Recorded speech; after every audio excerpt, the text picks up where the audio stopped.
The insignificant species, the galactic Concord, had always considered Earth an unremarkable world, a blue-green planet orbiting an average yellow star in the spiral arm of a common galaxy. The dominant species, humans, were viewed as curious, but ultimately insignificant in the grand tapestry of cosmic civilizations. For centuries, the ruling species of the Concord, the crystalline Luminar, the hive-minded Vex, and the ancient Keldon, had observed Earth from afar. The Luminar, beings of pure energy encased in transparent shells, had cataloged Earth as biologically diverse, but technologically primitive. The Vex, with their collective consciousness spread across billions of insect-like bodies, deemed humans too individualistic for meaningful progress. The Keldon, whose lifespans measured in millennia, simply found humans too brief to matter.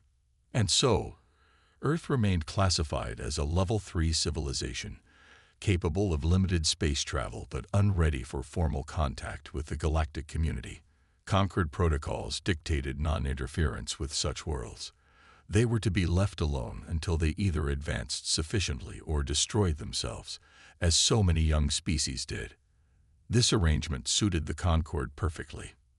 Earth was just one of thousands of developing worlds under their distant supervision. The humans would either join the galactic community in a few centuries or vanish into evolutionary obscurity. Either outcome was acceptable to the Concord, but the Tyranni saw things differently. The Tyranni were not members of the Concord. They were conquerors, a nomadic warrior race who traveled the stars in massive city ships. They cared nothing for Concord protocols or classifications. They sought resources, slaves, and territory, and Earth had all three in abundance. The first Tyranni city ship entered the solar system on a Tuesday. By Wednesday, their scout vessels had mapped Earth's defenses. By Thursday, their war platforms had positioned themselves in geostationary orbit above every major human population center. And on Friday, the invasion began. Admiral Elena Rice of the United Earth Defense Force watched in horror as the Tyranni weapons turned Beijing into molten glass. "Status report," she demanded, her voice steady despite the chaos unfolding on the command center's main screen. "New Delhi is gone, Admiral," Lieutenant Commander Jackson reported, his dark skin ashen with shock. "London under heavy bombardment. Orbital defenses around New York have failed. Tokyo is..." His voice broke. "Tokyo is no longer responding." Reyes clenched her jaw. 4 billion people. 4 billion lives extinguished in less than 6 hours. The greatest military powers on Earth had thrown everything they had at the invaders. Fighter jets, nuclear missiles, even the experimental particle beam platforms, and nothing had made a dent in the Tyranni shields. "What about the Concord?" asked General Wei, the Chinese representative to the UEDF.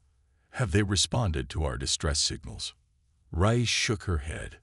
The Concord observers in orbit around Mars departed the system when the Tyranni arrived. Concord protocols apparently prohibit interference in natural selection events. Natural selection. Wei spat. "This is genocide. To them, there's no difference," Rice replied bitterly. "We're just another species that wasn't strong enough to survive." The Concord, true to their protocols, maintained their distance from the unfolding tragedy. Their observation vessels gathered data from the edge of the solar system, dispassionately recording the fall of human civilization. To them, it was merely the natural order, a stronger species replacing a weaker one, as had happened countless times throughout the galaxy's history. The Luminar Council dispatched a formal protest to the Tyranni High Command regarding their violation of a Concord-monitored system, but took no action to intervene. The Vex consensus calculated that humanity had a 0.03% chance of survival and allocated their attention to more promising scenarios. The Keldon elders simply noted another short-lived species passing into oblivion.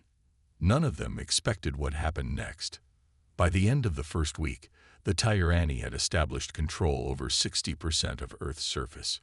Their ground forces, Towering reptilian warriors in exoskeleton armor moved through the ruins of human cities, gathering resources and rounding up survivors for processing.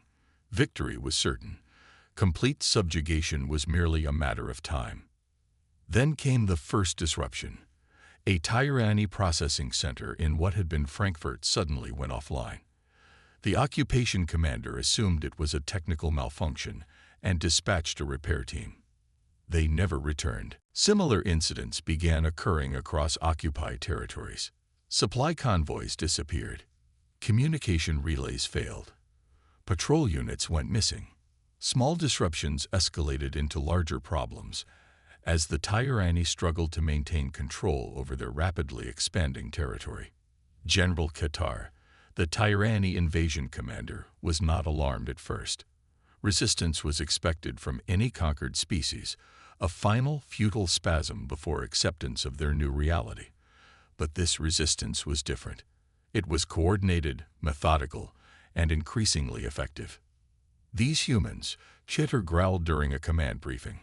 They do not break as expected. They lose cities, nations, leaders, yet they continue to fight. They are primitive, General, responded Science Officer Vexer. Their weapons cannot penetrate our armor. Their communications are easily intercepted. Their infrastructure is vulnerable to our bombardment.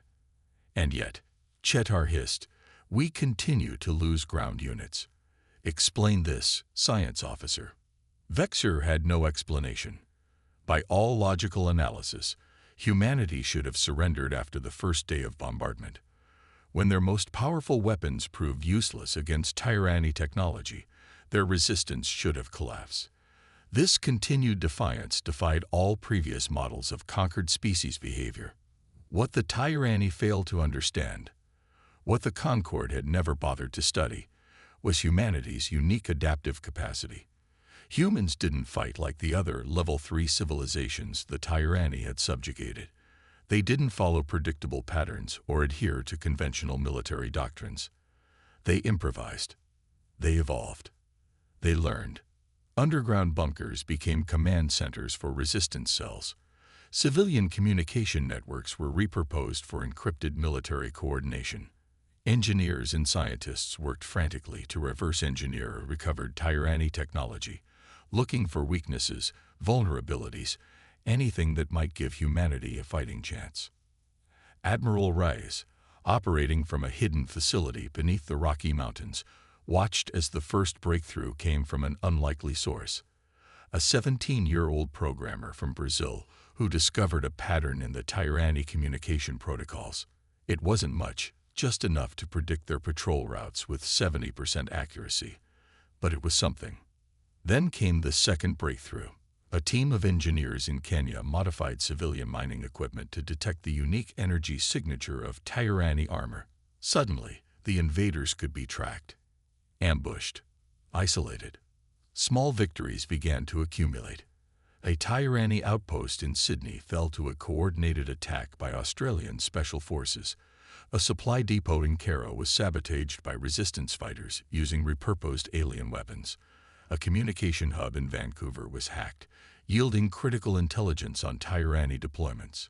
Still, the Concord observers maintained their distance, recording these anomalous developments but expecting the eventual outcome to remain unchanged. Humanity was showing unexpected resilience, yes, but the technological gap was too vast to overcome. The Tyranny would adapt to these guerrilla tactics, increase their brutality, and crush the resistance. It was only a matter of time. Then came the incident at what had once been C. Arnon, the European Particle Physics Laboratory. A team of physicists and engineers, working with salvaged Tyranny technology, achieved what General Kittar would later describe in his emergency transmission as the impossible. The humans had not only understood Tyranny shield technology, they had improved it. And then they had reversed its polarity. The first deployment of the inverse shield created a 2-kilometer dead zone where no Tyranny technology functioned. Their weapons failed. Their communication systems went silent. Their exoskeletons, which enhanced their strength and protected them from Earth's gravity, became useless, heavy metal coffins. For the first time since the invasion began, the Tyranny experienced fear. In orbit, the Concorde observation vessels detected an unexpected energy signature emanating from the planet's surface. Something new had emerged, something that didn't align with either known human technology or standard Tyranny systems. The Luminar analysts were the first to recognize the implications. "They have adapted," the Luminar observer reported to the Council. "The humans have evolved." The VEX consensus recalculated their probability models. Humanity's survival chances increased from 0.03% to 12.7%. The Keldan elders, for the first time in centuries, turned their full attention to the small blue planet. Something unprecedented was happening on Earth. The supposedly insignificant humans were not merely resisting one of the galaxy's most feared conquerors. They were beginning to push them back. And the Tyranny, for the first time in their long history of conquest, found themselves facing a species that refused to be subjugated. A species that took each defeat, each atrocity, each setback, and transformed it into something new, something unexpected. A species that, despite being outmatched in every conventional metric, simply would not accept extinction as an option. As Admiral Reyes reviewed the latest intelligence reports in her underground command center, a grim smile crossed her face. The Tyranny had made a critical error. They had assumed that humanity's technological inferiority made them weak. They were about to learn just how wrong they had been. "Send word to all resistance cells," she ordered. "Operation Phoenix begins at dawn." The Awakening Giant. Operation Phoenix began with a synchronous global attack on 12 major Tyranny command centers. At precisely 600 GMT, resistance cells worldwide deployed the inverse shield technology, creating dead zones around key enemy installations. What followed was not just a military operation. It was the first demonstration of humanity's awakening power. In Rio de Janeiro, guerrilla fighters led by Colonel Maria Sanchez infiltrated a Tyranny processing center, where they freed thousands of captured humans and seized a cache of alien weapons. In Mumbai, Dr. Rajiv Patel's team deployed modified drones that emitted the inverse field, disabling Tyranny patrols across the city. From Nairobi to Vancouver, human resistance forces struck with coordinated precision against an enemy suddenly finding itself vulnerable. General Qatar watched in disbelief as the reports flooded in. His forces were being systematically targeted, isolated, and overwhelmed. The humans were not just fighting back. They were winning. "How is this possible?" he demanded, smashing his scaled fist against the command console. "These creatures were vermin beneath our boots a cycle ago." Science Officer Vexer's voice held a note of fear. "They learn, General. They adapt faster than any species we have encountered. They take our technology, and they improve it." "Impossible," Qatar roared. "Their civilization is primitive. Their weapons are toys. Their world was half conquered before they even understood what was happening." And yet, Vexer said quietly, "They are pushing us back." It wasn't just the inverse shield technology that had turned the tide. Humans across the planet had been studying, dismantling, and reverse engineering everything they could salvage from the Tyranny. Physicists in Japan had deciphered the principles behind Tyranny energy weapons. Engineers in Germany had adapted their propulsion systems for Earth vehicles. Computer scientists in India had cracked their communication encryption, and Admiral Reyes had united these isolated breakthroughs into a global resistance strategy that was systematically dismantling the Tyranny occupation. "They underestimated us," Reyes told her command staff as they reviewed the day's victories. "They thought because we were technologically inferior, we were intellectually inferior. They never considered that adversity is humanity's greatest teacher." Lieutenant Commander Jackson nodded. "The Tyranny expects species to either surrender or be exterminated. They've never faced one that adapts this quickly. And now they're paying the price for that assumption," General Wei added, studying the tactical display. "Their forces are retreating to defensive positions around their city ships. We've reclaimed nearly 40% of occupied territory in less than 48 hours. Reyes allowed herself a moment of satisfaction before refocusing. This is just the beginning. The Tyranni still have orbital superiority, and their city ships have firepower we can't match yet. We need to accelerate our technological integration. She turned to Dr. Eliza Chen, the civilian scientist who had coordinated the inverse shield development. How long until we can adapt the shield technology for offensive purposes? Chen pushed her glasses up her nose, exhaustion evident in her eyes after weeks of non-stop work. 2 days, maybe 3. We're already testing prototypes that can project the field at a distance, creating dead zones wherever we target. And the captured Tyranni ship engines. The team in Berlin has them operational, Chen replied. They're installing them on retrofitted fighter jets as we speak. If the tests are successful, we'll have aircraft that can reach orbit and engage their platforms directly. Reyes nodded, her mind already calculating the next phase of operations. Then we have a chance, not just to drive them off Earth, but to take the fight to them. In orbit, the Concorde observation vessels recorded everything. The Luminar Council, the Vex Consensus, and the Keldan Elders watched in astonishment as humanity not only resisted but reversed the Tyranni invasion. What they were witnessing defied all established models of civilizational development. This is unprecedented, the Luminar Observer transmitted to the Council.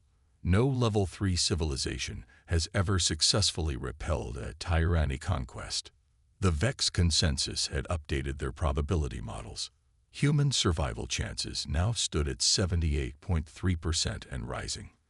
The Keldan Elders had dispatched additional observation vessels, unwilling to miss a moment of this historical anomaly.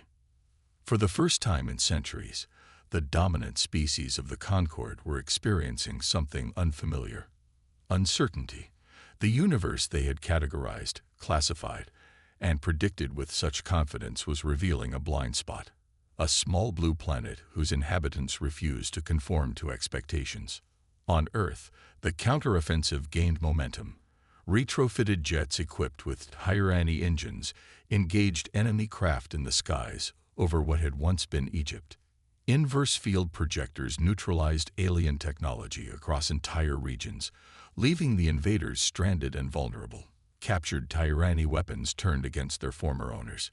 General Kitar faced a decision no Tyranni commander had ever been forced to make: retreat or risk total defeat. He chose what he believed was the only option that might salvage the situation: overwhelming force. If the humans would not be conquered conventionally, then they would be eradicated entirely.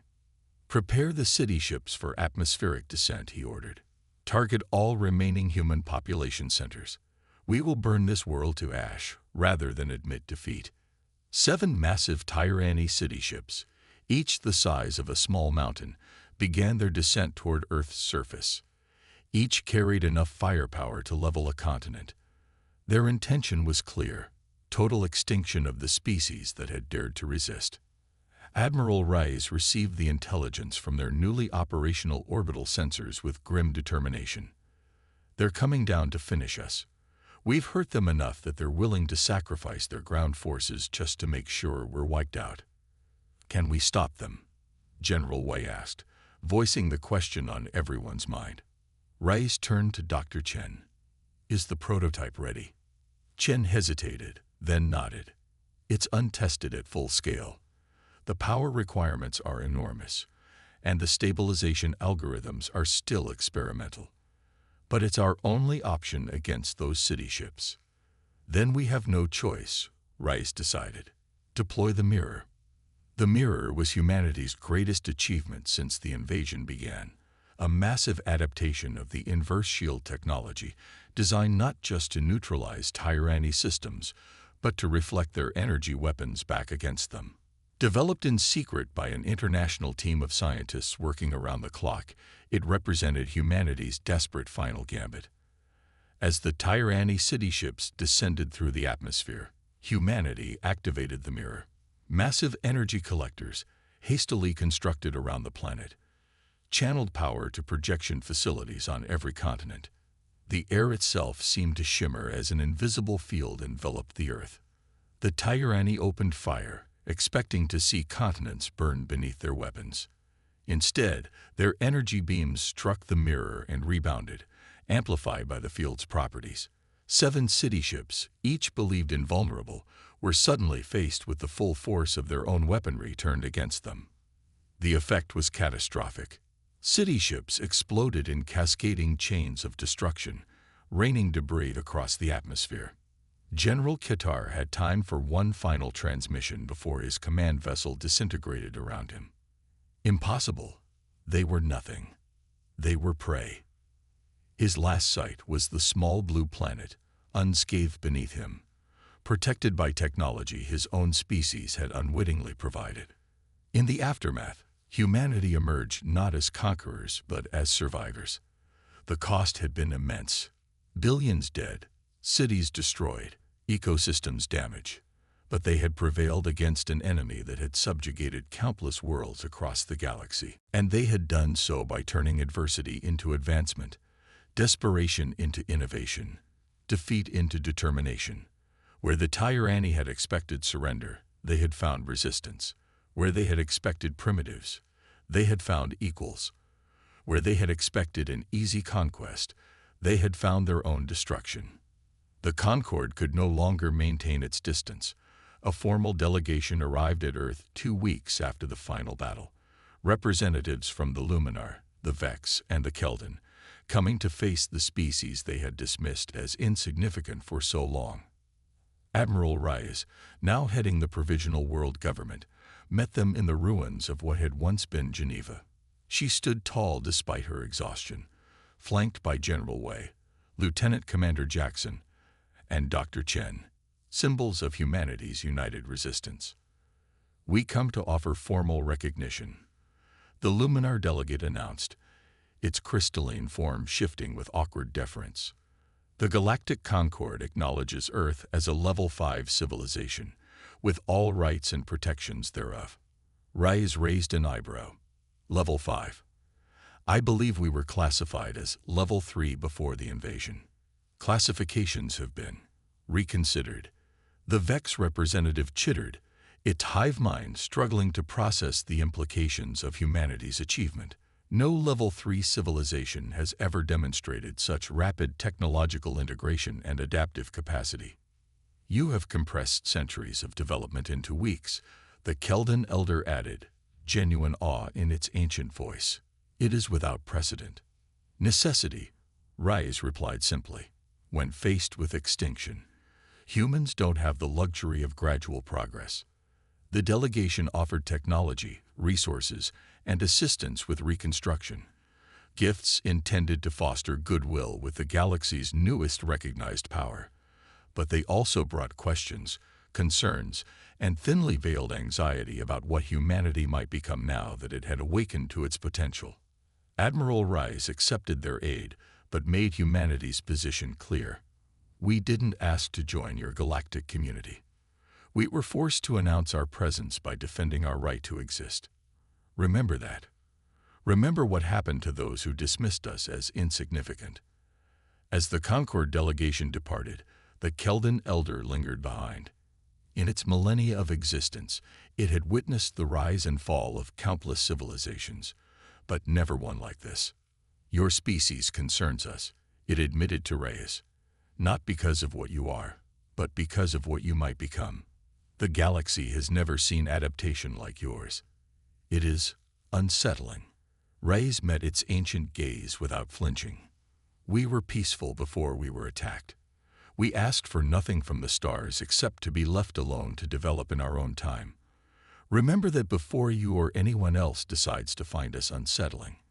In the years that followed, humanity rebuilt. Cities rose from ruins.